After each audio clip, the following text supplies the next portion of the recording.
Hey, Chris. Hey, how How are are you? you? I'm good. How are you? Good. Thanks for doing this at such short notice. It was just, Definitely. complete whirlwind of getting amazing people like you in. So everyone knows, Chris Pierce is attending this call very kindly from Melbourne, correct? Or Sydney, I forget. Melbourne, yes. Should know that because I used to live in Melbourne. So tell us about yourself, Chris. What do you do? So I guess how we connected was obviously through our epilepsy, connections. So I have a son, Will. Well, actually, I have twins who are now 18. And Will was born having started seizures on day 4, and then spent the most part of his first year in hospital having seizures. At the end of that year, they thought that because his EEG just kept getting worse and worse and worse, that he actually had a neurodegenerative condition, and sent him home for palliative care with just uncontrolled seizures. However, over time, he started to have some small gains, all but small gains. So we had some little hope around him not having this diagnosis, the degenerative condition. And over the next 14 years, we spent a lot of time trying to find out what it was that was causing all his problems. And at 14 years old, he was diagnosed with SCN2A. And it made sense of all his symptoms and all his challenges. And we'd never had that before, because his epilepsy was so profound when he was little that we just didn't fit in any box. He had intellectual disability, he had eating issues, he has some autistic traits. So it was a very, I guess to us and also the medical professions, a unusual presentation, and there was no answers at the time because genetic testing wasn't as available. Yeah. So How is he now? how is he now? Well, he's a delight. He's struggling a little bit in isolation because he can't do all his passions. So he's a little unsettled at the minute, but we're working through that day by day, like everyone else is. He still needs a lot of care. He's still on 2 anti-epileptic medications to control his seizures. His EEG is still pretty messy, and we're not in a position to take him off his medications because we know where he's been before and we don't want to go back there. Worth that risk. Yeah, but it was interesting. I listened to some of what Chris, it was Chris, wasn't it?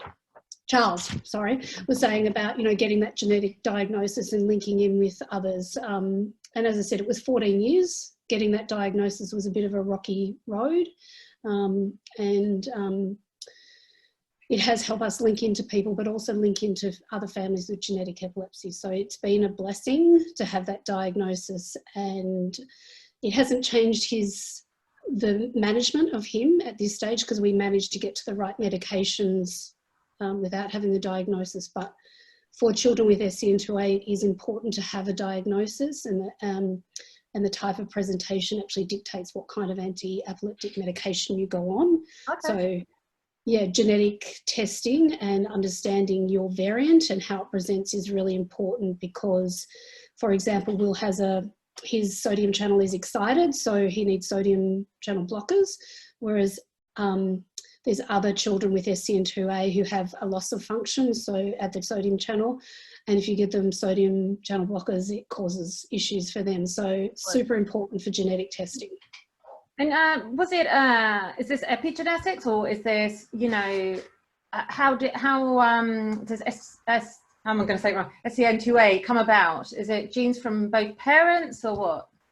So in general, there are some cases where parents have shown up positive for SCN2A, but in general, most children are de novo, so it's just a random change in their genetic makeup, and that's the case with Will. So it's just bad luck, basically.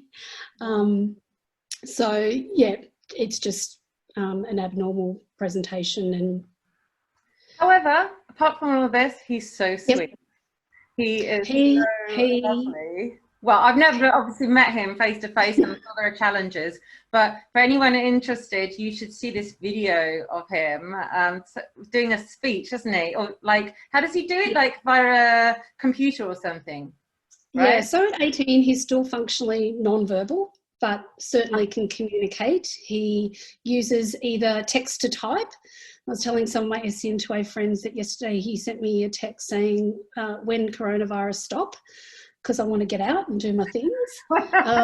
But he also uses a communication device where he can type things in, which is how he did the speech at our GETA conference.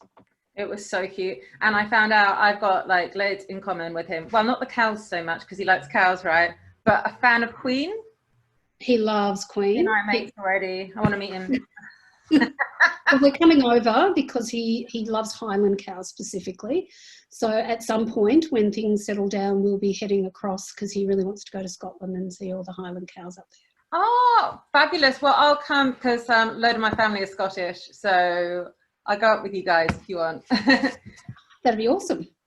Okay, so if anybody wants to contact you and learn more about this rare epilepsy, how do they do that?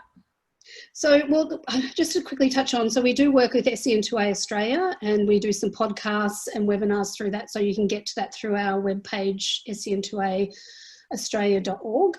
And just to touch on, we also work with other genetic epilepsy families in a thing called GETA. So it's a collaborative approach, and we run a annual conference, which is coming up on the 30th of May, I should say. We've now had to take it virtual.